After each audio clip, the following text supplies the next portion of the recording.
Please listen carefully. Well, hello, universe. Welcome to the Optimist Daily Update. I'm Summers McKay. And I'm Amelia Buckley. We're part of the team behind the Optimist Daily, making solutions the news. We bring you reader-funded solutions news every day in order to change the tenor of news media, social media, and the direction of your day to one focused on solutions. 7 days a week, we publish positive news stories written by award-winning journalists and delivered online to your inbox and through our social channels. And also, we are sharing these solutions in a commute-worthy, we gotta get rid of commute. Nobody commutes anymore. Walk-worthy, home office-worthy, oh, it's December-worthy podcast. Today, in fact, is Tuesday, the 1st of December, 2020. Well, Amelia, how are you doing today? I'm good. How was your day yesterday? I heard you were unpacking a lot of new furniture. Yes, I had a delightful, unexpected arrival about a week early from Wayfair, where we actually bought some new office furniture and a sideboard, and they came a week early, which is usually amazing, right, when packages arrive ahead of schedule. However, there's a tremendous amount of things that we are donating and getting out of the house in order to get things in the house. And sideboards and large-scale office furniture, you can't really just, stick them in the yard. So my house basically was like an exploded mess. Right when we all sat down to record the pod, I was like, guys, I have 59 minutes to get this cleaned up before Brennan and the nanny are back. And nothing's safe. So I scurried, and you can accomplish a lot in 59 minutes. And today it even looks a little more sane. So it was just kind of a funny start or end of the Thanksgiving weekend when I had gotten my house all clean and Thanksgiving dinner was so easy and there was no stress. And then Monday morning came on like a Mack truck. So, well, I think you did have kind of stress on Thanksgiving from what I heard before we started recording. Okay, yes. And I know you and Kristy talked about her disastrous turkey situation yesterday. We similarly had an unexpected turkey adventure. We live at the beach and things tend to corrode relatively quickly. And so we had a barbecue, we bought it used, and all of the panels that cover the heat sources had kind of corroded. And my husband, as he was putting the turkey on, said, honey, I think, this is kind of last big use of this barbecue. We're not going to probably make it beyond this because these panels are all corroded. And about 10 minutes later, I said, honey, I smell something. I smell smoke. And he said, oh, that's just the turkey. And Ava, our 16-year-old, was like, no, that doesn't smell right. So out the door rushes my husband to find the barbecue fully engulfed in flames. We had recently just tied up an awning because there was a wind event estimated in our neighborhood. So we had tucked away our awnings and sort of prepped the house. But had that awning been down, the flames would have caught that awning on fire, and it would have gone from basically our garage to our house and lit our entire property on fire. So Will and Ava scurried like crazy while I managed a baby to put the fire out. The funny part of all of this was, even though the barbecue was toast, right, completely decimated, the turkey itself was still okay. And it was just sort of seared on the outside. So we popped it in the oven, and I poured half a bottle of wine in just to, make sure it was a little bit moist. And 4 hours later, we had the best turkey I've ever had in my life. So I am not certain we could ever replicate that strategy, but it was a mess and it was delicious. And then I made some turkey noodle soup, which everyone enjoyed, on Sunday. And there you go. So that was our turkey disaster. We're looking forward to perhaps not another explosion on Christmas. Maybe you get a new barbecue right then? Well, you know what we did? My husband went out and hit up Home Depot and got a Black Friday, but the Black Friday sales all went for the whole weekend, and he ended up scoring not as substantial a barbecue as we had in the past, but he got one that'll get us through. So it was entertaining. Are you guys turkey people? Did you guys have a big turkey situation for yourselves? Yes. It was kind of a smaller turkey this year because it was just the four of us. It was just me, my mom, my sister, and my dad. So we had a smaller turkey, but we did do the turkey thing and had a bunch left over. So turkey cranberry sandwiches were on the agenda for the rest of the weekend. And then towards the end of the week, my mom will make a turkey soup also that she'll freeze for later in the season. Yeah. But yeah, I do like the turkey. The sides are my favorite, but I do like a good turkey. But we're traditional. We do it in the oven, so we didn't have any barbecue fires or rotten turkeys like you and Kristy did. Ours was pretty mellow in comparison. Well, our oven is just not big enough. And normally we have a huge group of people as well. So our oven's not really big enough to withstand the usual 13 to 18 people Thanksgiving that we have. But this year, where there were only 6 of us, right? So the 5 of my family and then my older children's mom, it was just us. And I have to say, there were far less arguments and far less fights and far less stress. And we kind of made it through the holiday weekend relatively unscathed. Did you guys have a similar relaxing experience? I had the same experience. The holidays carry a certain amount of stress always. It seems like it's pretty unavoidable, but this year when nobody had to dress up or make food for an event or get anywhere by a certain time, all of that kind of dissipated. It was actually a very relaxing time. It was kind of nice to have those burdens of mass gathering removed. I know. I did miss seeing people, but the less stressful holiday was nice. Yeah, I'm with you. I miss the collective community, but I do not miss the dishes. I would say because it was lower stress all around. Our teenagers helped me with the dishes. They got the kitchen all cleaned up with me. I mean, I gotta say, I kind of feel like big holidays might just be small family gatherings, and then we gather, the weekend after with everybody else for a while. I guess once COVID is contained. There is, however, a great story on the Optimist Daily today, actually, and it's not the story that we're going to cover, but it is ways and strategies of protecting yourself or other family members if somebody in your home tests positive. And that is something that we actually worry about because there are 5 people who live in this home, and one of them is an itty-bitty baby. And we do worry that if one of us were to test positive, even though we are all managing and behaving very COVID safe, we would want to ensure that we did not spread it amongst the family. So I was very excited to read that, and the story is great. Go ahead and read that one. But today, what stories do we want to talk about, Amelia? Well, I was tempted to talk about our other one, which was how to socialize in the cold without feeling miserable. Because a lot of us, as the weather turns colder, we're still using outdoor spaces to safely socially distance socialize. But I couldn't pronounce the Norwegian word that the story revolved around, so I gave up on talking about it. So if you want to try and pronounce the word, my best bet is Friluftsliv is my best attempt. But that was not the one I'm going to talk about because I just couldn't pronounce it. Let me try. Let me just try really quick. And if you guys read Norwegian, please let us know how this should be pronounced. But Friluftsliv. Friluf. Yep. Nope. Can't do it. Anyway, moving on. I decided to go with a story that was actually a little closer to home than Norway. This story is based in Santa Barbara, where I live, so I was kind of excited to talk about it. And comes from a marine biology lab from my alma mater, UCSB.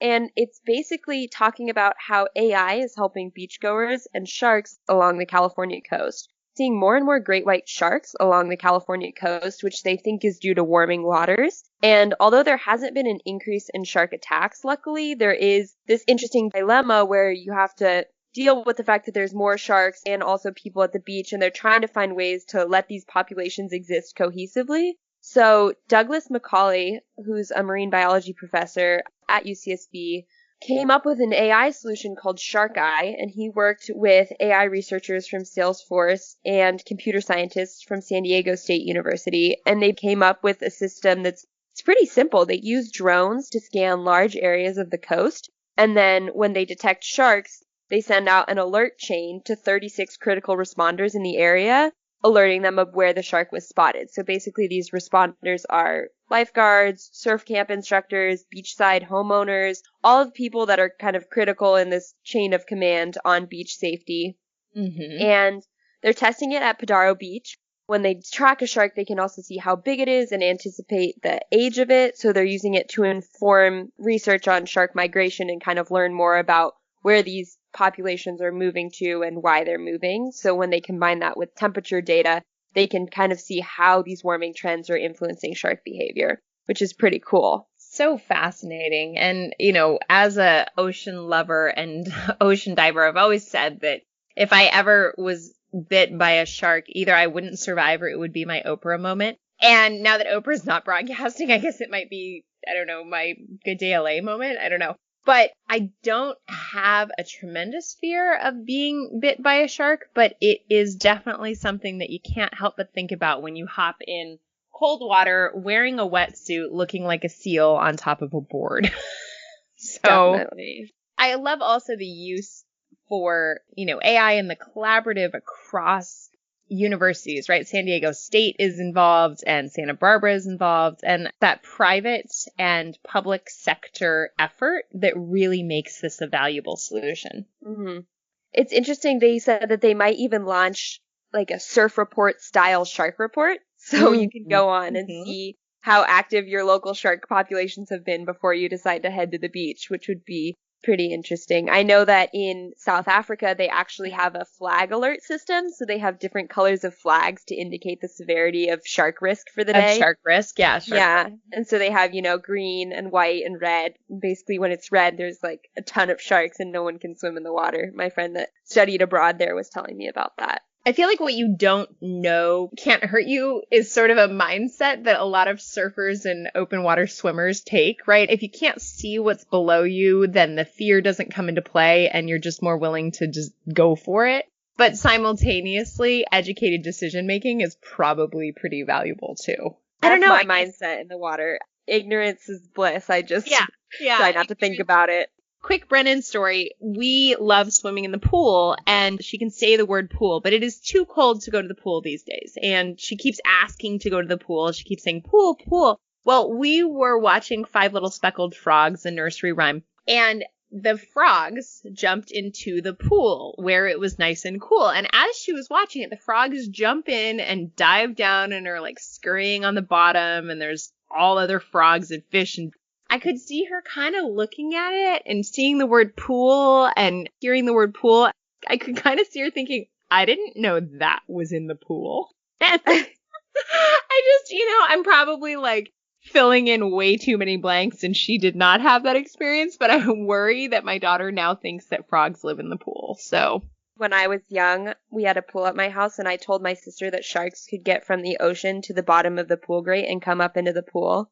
And she didn't swim for an entire season. It was one of the most malicious things I did as a child. You win the award for meanest sister today. That is funny. Oh, okay. Well, aside from safely swimming in pools away from sharks, there is another headline on the Optimist Daily today that I would like to talk about. The headline reads, "New wind turbine blades can be recycled at the end of their life." Now, one of the biggest challenges that exists as we move into multiple source energy economies, and we are not just focused on the petrol economy, is that there is a lot of waste, just as there is with traditional energy systems. These new energy systems also have waste, and some of it is large-scale material waste. Wind turbines, by the very nature of how much time they have to spend outside in the aggressive elements, don't have a long lifespan. In fact, I think the lifespan for most of them is less than 5 years. Then you overlay the fact that this is very challenging to recycle. The article explains that some of the difficulty behind recycling these large turbines is in their manufacturing. Kristy and I have talked about at length that recycling as a process is not inherently structured to recycle multiple component materials, right? It's very easy to recycle just one thing, but traditional wind turbines are made with a combination of fiberglass, epoxy thermoset resin, all sorts of stuff. They're heated, and basically they're made incredibly durable by this combination of input and ingredients. Then the process of recycling them, or what do we do with these enormous wind turbines, is a huge question. Well, fortunately, an organization called the National Renewable Energy Lab are behind a new production technique This turbine is made of thermoplastic resin called helium. It basically takes the initial components but bonds them together with helium that can harden and set the blade shape at room temperature without the next step of heat processing, which combines all the elements together, thus making it unrecyclable. It's early, but I love looking for organizations and stories about both for-profit and non-profit entities who are diving into how to make our future energy systems green, not only in the extraction of energy, but the manufacture and production of energy and disposal of the tools that are used for it.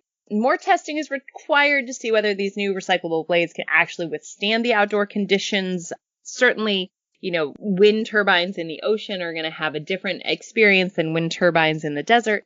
But this is really, really exciting. And I'm going to keep an eye on National Renewable Energy Lab, NREL, for this coming season. And, if you guys hear of other organizations or other companies who are really taking on this challenge in an economically feasible way, who are finding ways to recycle or reuse or create circular economy around energy, send them our way. Our editorial team is waiting for stories like this so that we can share more good news on really, really positive solutions. So that's my story. What else do we have on the headlines today? Other stories that we have today, we have the one that I can't pronounce in Norwegian about how to socialize outside. We have Sarah Fuller became the first woman to play in a major college football game. So she actually played in a Power 5 conference game. She played for Vanderbilt, and she is a soccer player. So when their kicker was out, they turned to the women's soccer team and recruited her. There we go. There is DeepMind's AI program just solved one of biology's biggest challenges. And new kelp burger is even more sustainable than plant-based burgers. So if you're looking to expand your plant-based food repertoire, this is a good one to look into. Wait, so the burger, so it's made out of kelp. What's the name of the company? Akua? No. There's the startup. Akua. Yeah, Akua. Yeah. All right. I'm going to look for those because I love a good plant-based burger. Do you think it's pronounced aqua, like water? Because it's from kelp? Aqua? Yeah, because it's from plants, from seaweed. Probably aqua. We'll look into it and let you guys know. There's a lot of tongue-twisting pronunciation challenges here at the Optimist Daily today. What else? Patagonia is now selling used clothing besides their new stuff. They really walk the walk when it comes to being a sustainable company. It's cool. You can shop their worn wear collection. Yep. And an English moorland sees first beaver dam after more than 400 years. So beavers coming back to West England. And Michael Jordan donates $2 million from his documentary to those facing hunger. It's a big year. A lot of food banks are facing increasing demand. So it's cool to see people with bountiful resources making donations and making an impact there. And then that one you were talking about how to protect yourself if someone in your home tests positive for COVID. Yep. Well, you wrote a beautiful Optimist View this past weekend about understanding the empowerment and opportunity behind giving to food banks and helping with food security. So if you are an Optimist Daily emissary, definitely take a read. If you are not an Optimist Daily emissary, you can probably find that on our social media channels. But Amelia, well done on that story. Thank you. And it is so imperative this season that in the season of giving, we really, really are aggressive in giving as much as we can. Organizations really need your help, and the world has really been through a tough time throughout this pandemic. So help us all stay optimistic by being generous. And, of course, we would love you to be an Optimist Daily emissary. And if you already are, thank you. And if not, we would appreciate it. But more importantly, go give where you can and be generous where you can. Thank you, everyone, for listening to today's Optimist Daily Update. We promise to continue to share positive, solution-based stories with ideas on how you can participate in this changing world and ensure it is changed for good. We promise to cover the current events with accuracy, legitimate sources, and offer you the information needed most to chart new paths for all of us. Amelia, thank you for co-hosting with me today. It is lovely to spend the day with you, and you are a breath of bright, fresh air. Everybody, let's keep the Optimist Daily free to all who need it, supported by those who can. And we'll see you guys tomorrow. I think Kristy and I will both be on the pod, so thank you guys. Bye.